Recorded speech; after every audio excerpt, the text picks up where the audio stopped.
मैथिलीक समस्त स्नेही अनुरागी श्रोतागण राजीवक नमस्कार। श्रोतागण साहित्यिक यात्रा के नवकड़ी लऽ कऽ आइ पुनः हम अहाँ सभक समक्ष उपस्थित भेलहुँ हँ। आजुक जे ई नवकड़ी छै, ई नवकड़ी अहाँके इंटरमीडिएटके जे छात्र लोकनि छथि ओ सब जे 100 नंबरके जे मैथिली रखने छथिन, 100 मार्कके जे मैथिली छै, किताबके नाम छियै तिलकोर। एहि तिलकोरमे सँ आइ एकटा रचना हम अहाँ सभक समक्ष राखि रहल छी। रचनाकार छथि, आजुक सूत्रधार छथि श्री मायानन्द मिश्र। श्री मायानन्द मिश्रके बारेमे बतेने छलहुँ जे श्री मायानन्द मिश्रके जन्म 17 अगस्त 1934 बननिया सुपौल सहरसामे भेल छलनि। साहित्यके लगभग सब विधामे ई जे छै से लिखने छथिन। मैथिलीमे बिहाड़ि, पात पाथर, खोता चिड़ै, मंत्रमुग्ध, सूर्यास्त, इशारा उपन्यास छियै, भंगक लोटा, आगि मोम आ पाथर, चंद्रबिंदु ई सबटा कथा संग्रह छियै। दिशांतर, अवान्तर ई काव्य संकलन छियै। यानी मैथिलीके सब विधामे जे छै से ई अपन लेखनी चलेलखिन, इनकर कलम चललनि। बहुत बढ़िआँ ई लिखने छथिन। तऽ आजुक जे ई कथा छै, एहि कथाके सन्दर्भमे किछु कहऽ चाहै छी। ई प्रस्तुत कथा टूटैत कीलक जाँत आइ जे हम अहाँ सभक समक्ष राखि रहल छी। विद्यार्थी लोकनि अहाँ सबसँ इएह आग्रह जे एहि सब कथाके जे छै से कनि फुर्सतमे बढ़िआँसँ 2 बेर 3 बेर सुनि लेबै तऽ निश्चित अहाँ सबके गेस पेपर पढ़ैके फेर दिक्कत नहि हैत। क्वेश्चन आंसर सब किछु कऽ सकै छियै। तब ई कथा जे टूटैत कीलक जाँत जे छै, एहिमे त्याग, कर्तव्य आ उत्तरदायित्वक अद्भुत समन्वय अछि। ई एकटा अध्यापकक कथा थी जे लकवाग्रस्त वृद्ध पिता कुमारि बहिनक भरण पोषणक भारक कारणे अपना पतिक संग नहि रहि सकैत छथि। बहुत तरहके मजबूरी होइ छै लोकके। एक दिस एहि दुनूके प्रति कर्तव्य बोध आ दोसर पतिके प्रति आकर्षण हुनक मनः स्थितिके चंचल बनबैत रहैत छनि।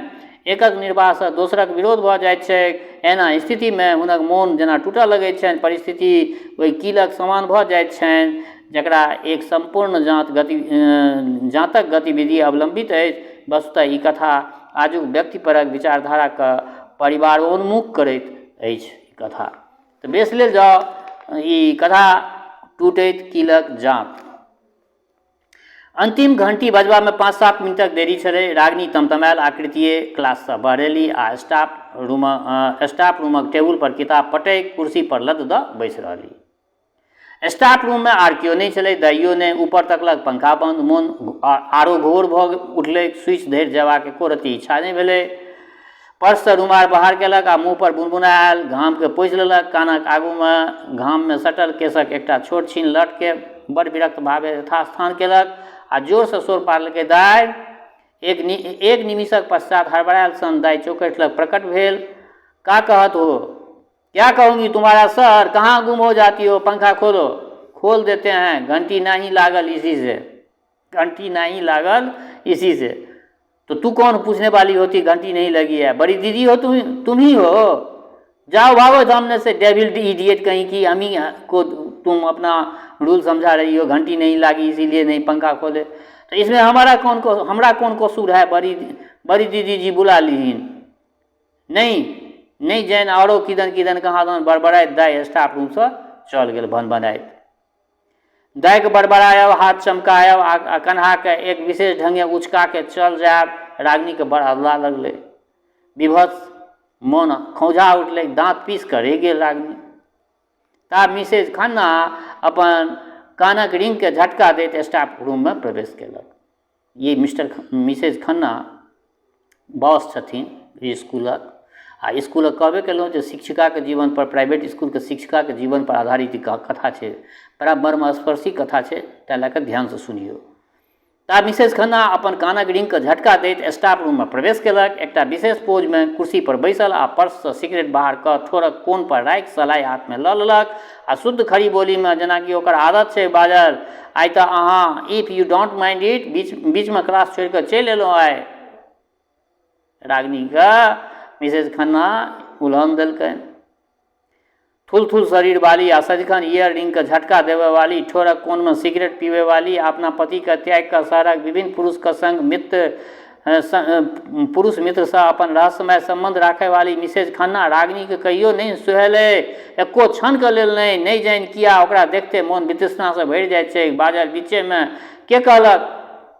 मिसेज खन्ना बीचेमे बाजि उठल, कहत के से कि हमरा हाथमे घड़ी नहि अछि जे हम नहि बुझै छियै जे कए बजे अहाँ क्लास छोड़लियै? रागनी मिसेज खन्नाके एहन व्यङ्गके नहि बुझलक से नहि।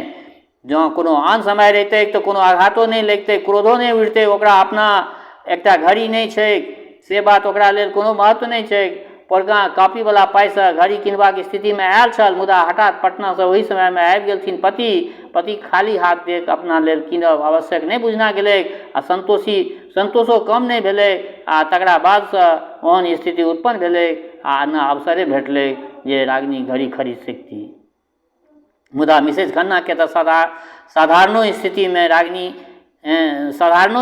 रागिनी नहि सहि सकैत अछि। आ ताहिमे आइ जखन कि डेरा परक घटनासँ मोन भोरेसँ क्षुब्ध छै, ताहूमे एखन जखन कि क्लासक लड़कीसभ पर घोर असन्तुष्ट अछि आ दाइक भंगिमासँ एना भऽ कऽ खौंझायल अछि, बाजल, ओह कहू, घड़ी अहाँके हाथमे नहि रहितै तऽ ककरा हाथमे रहतै? मुदा घड़ी बन्हैये टा अबैत अछि, देखऽ नहि अबैत अछि? हाउ टेरिबल मिसेज मिश्रा यू आर, हाउ टेरिबल मिसेज मिश्रा यू आर। बुझि रहल छी की बाजि रहल छी अहाँ? हमरो घड़ी देखऽ नहि अबैत अछि? वंडरफुल। नहि देखऽ अबैत अछि। हम 20 घंटीमे नहि आयल छी, मात्र 7 मिनट पूर्व। मुदा ई सब पूछऽ वाली अहाँ के? हम के? हम हमरा क्लास लेबऽमे डिफिकल्ट भऽ गेल। I was disturbed and you tell and I was disturbed and I tell you this is intolerable for me. I can't tolerate it. सुनू मिसेज खन्ना, अहाँ मात्र BA धरि अंग्रेजी पढ़ने छी, मुदा MA मे हमर इएह विषय छल। अहाँके जँ शिकायत करबाक अछि तऽ बड़ी दीदी लग जाकऽ कऽ सकैत छियै। ता घंटी पड़लै, रागिनी उठल आ तेजीसँ स्टाफ रूमसँ बाहर गेल। माथ बड़ी जोरसँ दुखाए लगलै। क्रोध बहुत भेला पर रागिनीके अहिना होइत छै सब दिन, आ आइ भोरेसँ कनेक माथ दुखाइत पहिनेसँ छलै। ओ बरंडासँ उतरि कऽ एक निमिष धरि बसक विषयमे सोचैत रहल। मुदा बस आरो 10 मिनट बाद औतैक आ ओहि पर क्लासक लड़की सब रहतैक आ ओहि पर रहतैक मिसेज खन्ना। ओ फाटक दिस विदा भऽ गेली। मिस्ट्रेस सभक लेल रिक्शासँ आबऽ जायबामे कोनो बंधन नहि छलैक, मुदा उपयुक्त नहि मानल जाइत छलैक। विशेषकर रागिनीक लेल ई सर्वदा नवीन आचरण छलैक। हेड मिस्ट्रेसक बाद जँ स्कूल भरिमे ककरो धाक छलैक तऽ ओ छलै रागिनिये जीके। आ धाकक कारण छलै रागिनीके संतुलन आ अनुशासन। ईमानदारीसँ पढ़बै छलै रागिनी। अध्ययन गरिमा तऽ भिन्न वस्तु थिक। हेड मिस्ट्रेस अपन ऑफिससँ मिसेज खन्ना आ रागिनीके उत्तर प्रत्युत्तर सुनने छलीह। बड़ विस्मय भेल छलैक रागिनी पर। बिन बसक टपैत देख आरो आश्चर्य भेलै। मुदा अहूसँ बेसी आश्चर्य भेलै मिसेज खन्नाके। ओ रागिनीसँ एहन असंतुलनक, एहन कठोरताक आ सर्वोपरि एहन असाधारणताक आशा नहि रखैत छलीह। ओकरा जेना विश्वास नहि भऽ रहल छलै जे रागिनीके आजुक रूप पर रागिनी आइ एना किया कऽ रहल छै। आ रागिनीके स्वयं अपना पर आश्चर्य भऽ रहल छलै। आखिर ओकरा भऽ की गेलै आइ? किया आइ ओकरा भोरेसँ रहि कऽ एतेक तामस उठि जाइत छै? कियाक एना ओ बात पर खौंझा उठैत अछि? कियाक आइ भोरेसँ सुरेखाके झकझोरि देलकै? चीनी नहि रहब तऽ कोनो नया बात नहि थिक, जाहि पर एतेक तमसायल जा। आ ताहूमे सुरेखाक कोन दोष? किया ओकरा एहन कठोर बात कहि देलकै? आ स्कूल अबैत काल तऽ बाबूजी दिस एना कहियो नहि हम तकैत छलहुँ। रागिनी सोचलकै, हुनक रोग तऽ हुनक अपराध नहि थिकनि, औषधक लेल जिज्ञासा करब तऽ हुनक अनाधिकार चेष्टा नहि थिकनि। तखन कियाक ओकर व्यवहार? रागिनीके पश्चाताप भऽ रहल छै, तखन कियाक ओकर व्यवहार एहन भऽ गेलै आइ? आ एखने क्लासेमे एतेक किया तमसा गेल? नहि देलकै शुद्ध उत्तर तऽ नहि देलकै, तमसेबाक कोन गप छलै? आ एना भऽ कऽ मिसेज खन्नासँ लड़बाक कोन प्रयोजन छलै? आब कनि पश्चाताप भऽ रहल छै रागिनीके ई सब बात पर। मानवीय त्रुटि छियै, तामस परमे ककरो जे छै से सबके हरदम जे छै से कंट्रोल नहि रहै छै। कखनो तामसमे जे छै से किछु उल्टा पुल्टा भऽ जाइ छै, से भेल छलै। कि ओहो तऽ मिसेज मल्लिक जकाँ अंतमे बताइ भऽ जायत? मिसेज मल्लिक मोन पड़ैत देरी रागिनी सिहरि जकाँ उठल, चारू कात तकलक। मात्र एकटा साइकिलवला आबि रहल छलै। अप्रैल मईके तीक्ष्ण रौदसँ तपधल कारी झामर भेल सड़क पर विवश भावे पड़ल छल। हर्ष विषाद से रहित माया मोहहीन स्थित प्रज्ञ, न ट्रकक प्रति कोनो विराग आ न रागिनीक छोट छोट कोमल कोमल रक्तिम पैरक प्रति कोनो अनुराग भावनाहीन मुदा कर्मठ। एहने जीवन छलै मिसेज मल्लिकक। जाहि दिन ओ आयल छल, बड़काटा परिवार आ पतिक निम्न वर्गीय स्थिति आ तेँ सदिखन चलैवला पारिवारिक विशेष कऽ दाम्पत्य जीवनक कलह, मुदा तैयो ओकरा कियो अस्वाभाविक नहीं देखे, खाली एकेटा ओकर गप लोकके असाधारण अस्वाभाविक लगे। जानती हो संयुक्त परिवार प्रथा क्या है? कुष्ठ है कुष्ठ, जो तुरंत मार नहीं देता, धीरे धीरे मारता है, गला गला कर तोड़ता है।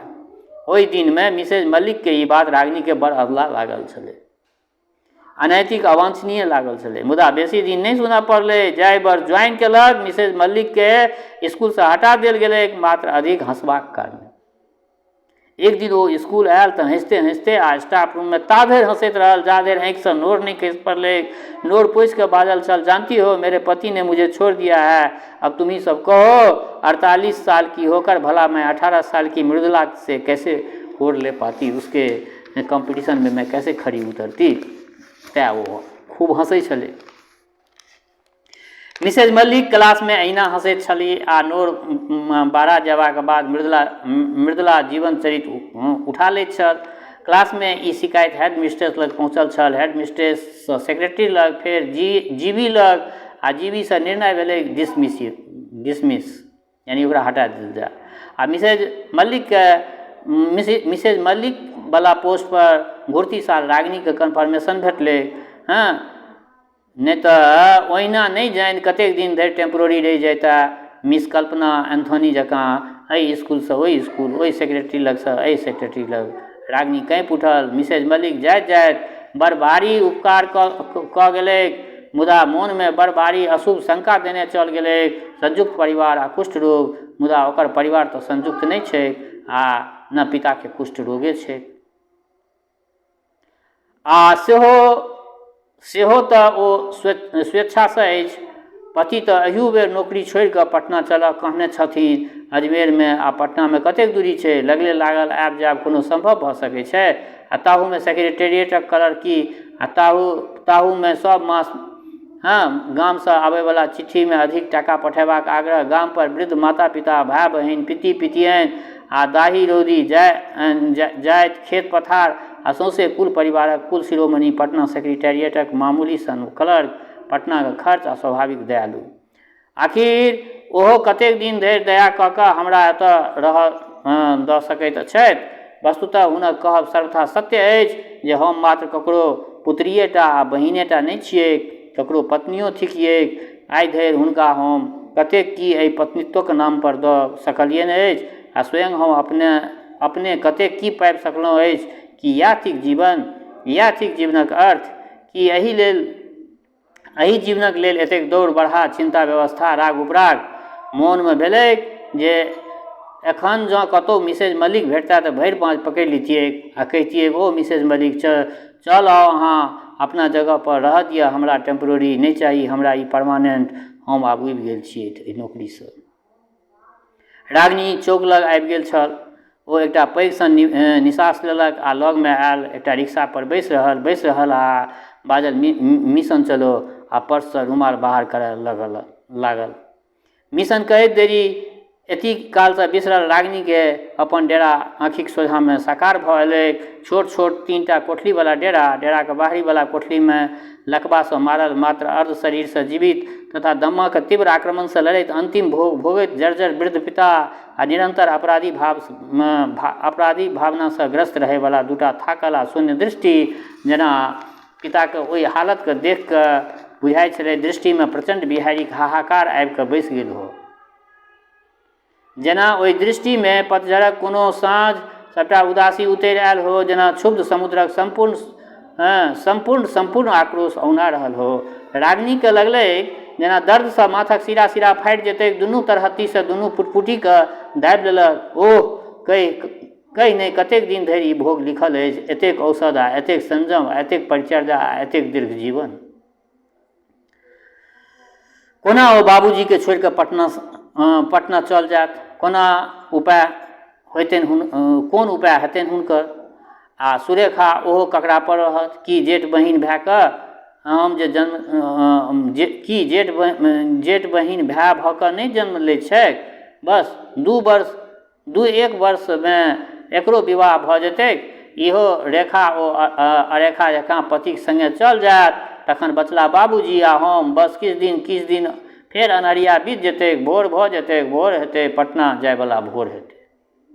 ई रागिनीके मोनमे ई सब आशा अबै छै जे छोटकीके ओहि बहिनके बियाह जहन भए जायत तकर बाद जे छै से हम किछु सोचब अपना पतिके संगे रहैके बारेमे। मुदा आइ भोरे भोर कतेक उग्र भऽ उठल छल, केहन कठोर, केहन निर्मम। पटनासँ पति आयल छलथिन आ पटना जायके लेल पतिके संगे गाड़ी पकड़बाक लेल डेरासँ बाहर रहल छलीह। पति अपन बलिष्ठ हाथे बाँहि पकड़ने छलथिन, सौंसे बाँहि पकड़ने छलथिन, ततेक जोरसँ जे गुदगुदी लागि रहल छल, नीक मधुर। आखि नींद टूटि गेलै। सुरेखा बाँहि पकड़ि कऽ जोर जोरसँ झमारि रहल छलै, दीदिया 5:30 बाजि गेल। आँय की सपना देखलकै रागिनी जे पति हमरा उठा रहलै, लेकिन उठबै छलै सुरेखा बहिन। आँय की भक टूटैत देरी रागिनीके ई निर्णय नहि भऽ पाबि रहल छलै जे एना भऽ कऽ बाँहि पकड़ने पतिके हाथ थिकै कि सुरेखाके। पति सुरेखा, पति नहि सुरेखा थिक। स्कूल तऽ मॉर्निंग थिक ने, 5:30 बाजि गेल, कहने रही जगा देबाक लेल। सुरेखा रागिनीके एहन अपरिचित दृश्य देख कऽ कने विस्मित भऽ रहल छलीह। ओ जगा देबऽ कहने रही, मुदा एना रस्टिक जकाँ छी। सुरेखा अप्रतिभ भऽ उठली। मुदा रागिनी दीदीके सब बातक उत्तर तऽ बाबूजियो नहि दैत छथिन, ओ कोना दऽ सकैत छल। मुड़ी खसा लेलक। भोरे भोर उठबाक आ उठेबाक सबटा उत्साह समाप्त भऽ गेलै। दाय एलै। रागिनी बस ठीक करैत पूछलकै, एलै? सुरेखा किछु भयभीत होइत उत्तर देलकै, चाह नहि बनलै? नहि, से किया? चीनी नहि छलै तेँ नहि चाह बनलै। नहीं छलै मतलब खत्म। धन्य छी अहाँ सब हमरा खा जायब। रागिनी उठि कऽ बाजल छल आ बाजि कऽ बाहर गेल छल कोठलीसँ। नहि जानि किया हठात बहुत तामस उठि गेलै, मोन घोर भऽ गेलै। सुरेखा मुदा ओहिना ठहरिए रहल, ओहिना घाड़ निहुरौने, ओहिना मुड़ी खसौने, ओहिना धरती दिस तकैत स्तब्ध आवाक क्षुब्ध। ओ स्थिति गुरुता नीक जकाँ जानि रहल छलीह जे रागिनी दीदी दुनियाके कोनो दुख, कोनो असुविधा सहि सकैत छथि, सहि लैत अछि, मुदा भोरक चाहक अभाव नहि सहि सकैत छथि। असलमे अपराध ओकरे थिकैक, वएह काल्हिए नहि देख सकल, काल्हिए नहि मंगा लेलक। हाँ, काज तऽ ओकरे थिकैक। भंडार आ बाबूजी तऽ ओकरे जिम्मामे पड़ल छै। जहियासँ रेखा ओ अरेखा गेल अछि, आब तऽ ओ बच्चा नहि अछि जे डेग डेग पर क्षमा भेट जेतै ओकरा। आ भोरे भोर वएह की कम डरायल अछि। दाइके केतली चढ़ाबऽ कहि जखन ओ चाहक सामान आनय भंडार गेल तऽ चीनीके डिब्बा खाली देखलकै तऽ धकसँ रहि गेल। आब कोन उपाय हेतै? कतहुसँ पैंच मंगायब, दीदीके पसन्द नहि, मना केने छै, बाजार बन्दे, आ सेहो पैसा तऽ दीदिएसँ मांगऽ पड़त। भोरे भोर के मंगतै? सरिपौ दीदीके हम बहुत तंग करै छियै। हमरे सभक कारण तऽ दीदी अपन सासुर नहि जा पबैत अछि, पति लग नहि जा सकैत अछि। कि ओकरा मोनमे किछु नहि अबै छै प्रेम त्रेम अपना पतिके प्रति? तऽ एहिठाम ठाढ़ि भऽ कऽ नोर बहा रहल छी। की देखबनि बाबूजीके? एहि नाटकक कोन प्रयोजन? श्रोतागण देखियौ, कतेक गोटा बेटा बेटीमे बड़ विभेद करै छै। एहिठाम देखियौ जे ई रागिनी बेटी छथिन, पैघ बेटी छथिन, अपनासँ 3 हुनका छोट जे छै से बहिन, 2टा बहिनके विवाह करेलखिन। लकवाग्रस्त पिताके जे छै से इलाजो कऽ रहल छथिन, कन्वेंट इसकुलमे पढ़बै छथिन। आ सुरेखा जे छै से विवाह करैके लेल बाकी छै। इहो हिम्मत छनि जे हम विवाह करी, एकरा करेबै। आ हुनकर पति जे छै से अलग आ ई अपने अलग, विवाहित होइतो अपना जीवनके ब्रह्मचर्य जीवन ओ जीव रहल छथिन। ई बेटीके हम बेटासँ पैघ बुझै छियै। एहन बेटी भगवान सबके घरमे देथिन। रागिनी पुनः कोठली आयल छली। सुरेखा चौंक उठली। ओकरा बुझल नहि छलैक जे आँखिसँ नोर बहरा गेलैक अछि। आँचरसँ नोर पोछैत कोठलीसँ बाहर गेल अछि। आ तकरा बाद एकटा अद्भुत उत्तेजनाक स्थितिमे रागिनी अपन सबटा काज केने छल। ओ तैयार भऽ कऽ कोठलीसँ बाहर रहल छल कि सुरेखा पुनः आयल छलै। की ठीक? बाबूजी कहलथिन जे घुर्तीमे दबाइ मोन पारि देबाक लेल। मोन अछि हमरा हरदम मोन रहैत अछि। जाउ अपन काज करू ग। रागिनी ओहिना कठोरतासँ उत्तर देने छलीह आ कोठलीसँ पर्स आ किताब लऽ कऽ बाहर भऽ गेल छलीह। ओ सब दिन स्कूल जाइत काल एक निमिषक लेल बाबूजीके कोठलीके चौखटि लग ठमकैत छली आ एक बेर बिहुस दैत छलखिन। हिनकर आदत छलनि जाहि बेरमे बिहुस दैत छली आ बजैत छली चलै छी बाबूजी, आ बाबूजी सब दिन बुझल रहितो कहि दै छलखिन जे सवेरे चलि आयब। इएह क्रम पछिला 6-7 वर्षसँ अर्थात जहियासँ बाबूजीके लकवासँ शेष धऽ लेलखिन तहियासँ चल आबि रहल छलै। मुदा आइ हठात रागिनीके ई सब मात्र औपचारिक आ नाटकीयता भरल बुझाबामे एलै। ओ सोझे बढ़ि गेल छल, मुदा सीढ़ी पर अबैत अबैत बाबूजीके स्वर पकड़ि लेने छलै। राघो बेटी, की? घुरल छली बड़ अनिश्चित भावे। काल्हि साँझमे अवसरे नहि भेटल जे कहितहुँ। सुरेखाके परीक्षाके तऽ आब 1.5 मास रहि गेल छै। ओकरा हिसाबमे मैथमेटिक्समे किछु कमजोर बुझाइए। ओकरा ट्यूशनके जरूरी छै। हमरे कारणसँ ओ कहियो इसकुल नहि जा सकल, नहीं तऽ ट्यूशनक ओकरा कोनो प्रयोजन नहीं रहितै। आ रागिनी बिना कोनो उत्तर देने, बिनु सबटा बातके सुनने बढ़ि गेल छल कि बाबूजीके प्रति ओकर एहन उपेक्षा भाव अपन चरम सीमा पर नहीं पहुँच गेल छलै कि बाबूजी ओकरासँ एहन व्यवहार आशा स्वप्नोमे रखने हथिन। की सब कतेक रास बात। डेरा पर जाकऽ ओ कोना अपन मुँह पुनः देखा सकैत अछि, कोना ओ सुरेखा दिस ताकि सकैत अछि। की सोचने हैत ओ, कतेक कठोर बात कहि देलियै ओकरा। आइ एहि सबसँ नीक हमरा सबके अपन अपन भाग्य पर छोड़ि पटना चल गेल रहितहुँ। आइ सौंसे खीरा खाकऽ पेनी तीत। रागिनी अपन पुटपुटी जोरसँ दाबि लेलक। अकस्मात किछु मोन पड़लै, ए रिक्शा जो रोको जरा, नेशनल फार्मेसी चलो। रिक्शा घुमलै, रिक्शा पुनः घुमलै। रिक्शासँ उतरि कऽ रागिनी जखन सीढ़ी पर पहिल पैर देलक तऽ करेज जेना धक दऽ ओ भऽ उठलै। बाबूजीके उकासी बंद छलैक आ केवाड़ भिड़ावल छलैक। आश्वासनक साँस लेलक। भीतर आबि चारू भर तकलक। सुरेखा भनसाघरमे छल। रागिनी जेना बहुत सुविधा भेट गेल होइक तहिना अनुभव केलक। जल्दी जल्दी अपन कोठली आयल आ बिनु साड़ी बदलने ओछाओन पर पड़ि रहल आ आँखि मुनि लेलक। बामा बाँहिसँ भाव आ आँखिके झाँपि लेलक। दीदी, सुरेखा चौखटि लग आबि कऽ नहुएसँ बाजल। रागिनी अनचोकेमे बाँहि हटबय लागल छल, मुदा नहि हटलक। पुछलकै, दाइ चलि गेल? हाँ। बाबूजी खेलनि? हाँ। अहाँ खेलहुँ? नहीं। किया? रागिनी बाँहि हटा देलक आ विस्मित भावे सुरेखा दिस देखलक। सुरेखा धरती दिस ताकि रहल छल आ ओ सलवार नहीं ओकरे वाला फेरल पुरान मुदा साफ साड़ी पहिरने छल। गोल मोल मुँह, पाछूमे डाँड़ धरि पानि चुबैत विपुल केश राशि, सीटल गोल बाँहि। रागिनी देखलक, एक निमिष धरि देखते रहि गेल। साड़ी पहिरने 15 वर्षक सुरेखा 20 वर्षक लागि रहल छल, संपूर्ण रूपमे रमणीय। मोन जेना कोनो मधुरतासँ भरि गेलै, तथापि एक प्रकारक अपराध भावनासँ दबल जकाँ नहुएसँ बिहुसि कऽ पुछलकै, कियाक नहि खा लेलहुँ? हमरा तऽ देरी भइए जाइत अछि। जलखै बहुत कऽ लेने छलियै दीदी। सुरेखा ओहिना मूड़ी खसौने बाजल। की खेलियै जलखै? रौतका रोटी छलै। फुसि। रातिखन रोटी कहाँ बचल छलै कि हमरा बुझल नहि अछि? फुसियो बाजऽ लागि गेलहुँ कि? असलमे भूख नहि छल दीदी। फेर फुसि। कि भूखो रुसि गेल छल? चलू जल्दीसँ काढ़ू गऽ। आ रागिनी हँसि देलक, मुदा बात में सदिखन हँसे वाली सुरेखा तैयो नहीं हँसि सकल। चल गेल चुपचाप। रागिनी खा कऽ अपन कोठली दिस जाय लगली तऽ सुरेखा दिस ताकि कऽ बाजल, गिलासमे कने पानि नेने आयब। पुनः ओछाओन पर पड़ि रहल। दीदी की करबै पानि? ओतऽ पर्समे एगो कोरो पेरिन छै, लाउ, कनेक माथ दुखा रहल अछि। माथ? कखनसँ? कहलहुँ ने किया? खाइसँ पहिने कने दाबि दितहुँ। सुआति अहाँके खाए नहि भेल? सुरेखा गिलास आ गोटी दैत बाजल। आब कतेक खैतहुँ? आ दोसर बात, अहूँ तऽ भुखले रही। बरू एखने कने दाबि दिअ। आउ बैसू, सुतब गऽ नहि तऽ। सुरेखा माथक पाछूमे स्टूल पर बैसऽ लागल, मुदा रागिनी कने घुसकि गेल आ अपना आगूमे जगह दैत बाजल, एते बैसू ने। भले पाछुएमे बैसतहुँ। ना, एते बैसू। सुरेखा सिकुड़ि कऽ लजाइत सन बैसि गेल आ दुनू हाथे रागिनीके कपार दबबऽ लगलै। रागिनी अपन एकटा हाथ सुरेखाके कोरामे राखि देलक। बाबूजी कखन खेलनि? 9:30 बजे करीब। किछु बाजितो छलखिन? नहि, किछु नहि। देखू, किछु नुकाउ नहि। आइ हमरा लेल बड़ अशुभ दिन छल। नहि कहै की भऽ गेल छल? बाबूजीके बड़ भारी अपमान कऽ देलियनि हम आइ।